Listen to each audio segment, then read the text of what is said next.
21শে জুলাই শহীদ দিবসের সমর্থনে গোঘাট তৃণমূল কংগ্রেসের মিছিল ও পথসভা।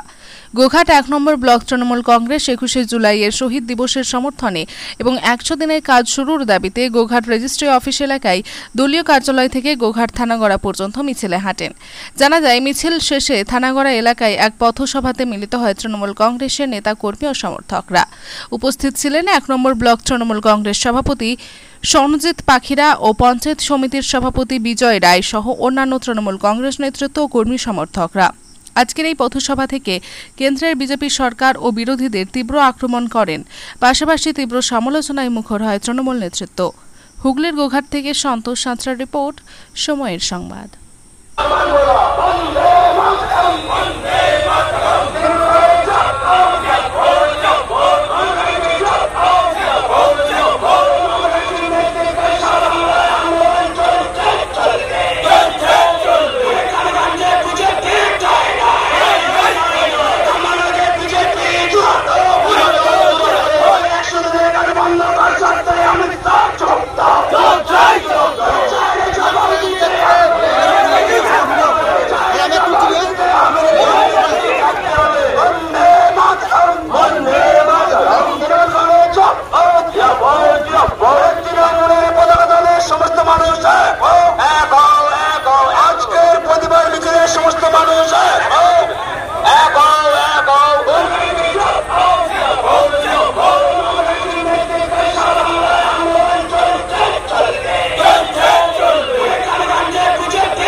গুজরাটের একটা কোন মন্ত্রীর ছেলে হাজার হাজার কোটি টাকা পাওয়া যায়, সেটা উত্তরপ্রদেশে।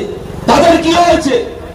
তাহলে কেন্দ্র সরকার সেইখানে 100 দিনের কাজের টাকা সচল রাখছে, এই বাংলার বুকে 100 দিনের কাজের টাকা বন্ধ করে দিচ্ছে।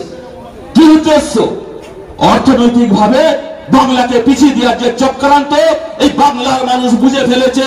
তাই আজকে আপনাদেরকে আমি সাবধান করতে চাইছি, এই বিজেপিকে পরিষ্কার ভাবে বলতে চাইছি যে 2000 সভা ভোট, এই ভোটে মানুষ গণতান্ত্রিক ভাবে এই বিজেপিকে বিদায় দেবে, এই আশা আপনাদের কাছে রাখছি। আমরা পরিষ্কার ভাবে বলতে চাই, 100 দিনের কাজের টাকাটা কেন্দ্র সরকারের বা বিজেপির বাপের টাকা নয়। এই টাকাটা হচ্ছে পশ্চিমবাংলা থেকে যে কর বাবদ কেন্দ্র সরকার নিয়ে যায়, সাধারণ মানুষের, পশ্চিমবাংলার মানুষের হকের টাকা। আপনি কেন দেবেন না? এই টাকা আপনাকে দিতে হবে, আপনি জোর করে রাখতে পারেন না। হ্যাঁ, যদি কোনো জায়গায় দুর্নীতি তদন্ত হবে, তাহলে 100 দিনের যে কাজের প্রকল্পটাকে এটাকে বন্ধ করে দিতে পারেন না। এটা আমরা হুঁশিয়ারি দিয়ে বলতে চাই। এরপর যদি বাংলার